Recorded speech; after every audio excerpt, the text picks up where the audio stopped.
I have a book review. It is a heavy book. It is a book that I really like. I always hate to say that some of my favorite books are like so heavy, but they really are because they get all of the emotions going. And it is 19 Minutes by Jodi Picoult. This is a reread for me. I read it in high school. I read a lot of her books in high school, and I really didn't remember anything about it except for the premise when we read it for a book club. Now, there are tons of triggers for this book, and I have so much I could say about it. School shooting, um, um, partner abuse, suicide, parental neglect, maybe, I don't know, bullying,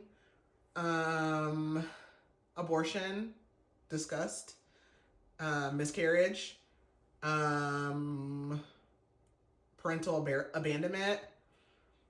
That's already a lot. This book follows a lot of characters in a small town in New Hampshire, I believe.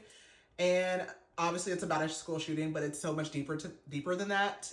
We have Peter, who is the school shooter, who has been bullied relentlessly his entire life from the first day of kindergarten up until the time that this takes place. And I think they're juniors. So, I mean, probably for 12 years. He has been bullied relentlessly every day.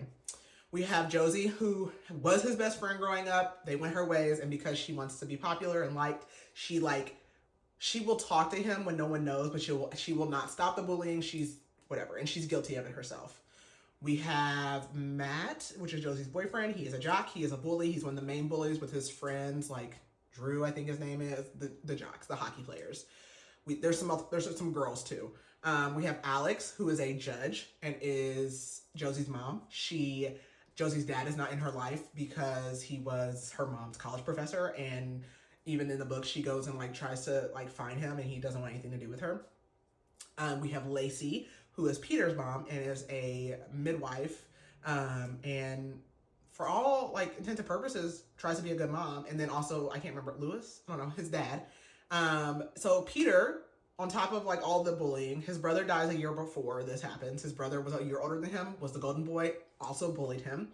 Lacey doesn't really know much about she knows that he's been bullied, but in her mind, she doesn't want to make it worse, and so she tries to let him build resiliency and push through it. Also, when her older son dies, she finds out that he was using drugs and things, which makes her not want to look even more into Peter because she's afraid of what she'll find.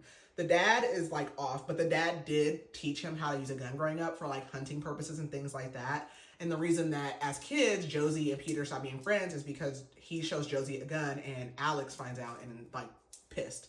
Alex has pretty much always put work first. She loves Josie, but her dad was a judge and he didn't have any emotional connection with her. And the only way to appease him was being good at school and work, getting out. So she has that same thing. And so she's trying to learn. What we come to find out is that, he was bullied, regular bullying, I guess, dealing with his sexuality, all these kind of things. And, what kind of just sets him off finally is that he thinks he's in love with Josie. He writes her a letter. One of her friends, that she doesn't even see it, gets on her email and sends it out to the whole school. Then he comes to talk to her at lunch because they set this all up. They embarrass him. They pants him, underwear and pants, in front of the whole school. This is set in 2004, so thank God social media wasn't a thing there because it would have been worse. Pans him, and he literally he hates himself. He hates all of them. The only thing that he considers himself good at is building video games. He has built these games where they are the characters, but he has them circled in the yearbook. He had been stealing guns, all these things. We have Jordan, who is his lawyer, trying to be his defense lawyer. And we also see Josie being with Matt, who is extremely toxic. He is aggressive with her. He hurts her. She breaks her leg. He pulls on her wrist. She does end up pregnant at one point. He even tries to suggest that he's suicidal in order to get her back. So he's a very toxic guy.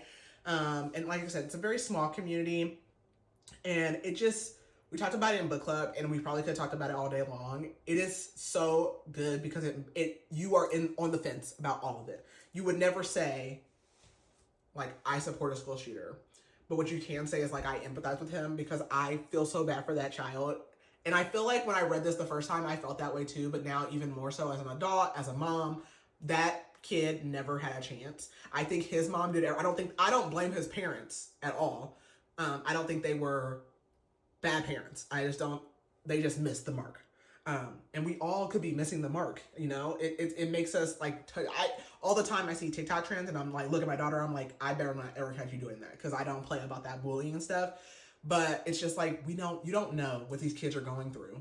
And we all have choices as people, as humans, as parents, and it's hard. It's hard. And so I really love Jodi's books because there are always these moral, ethical dilemmas.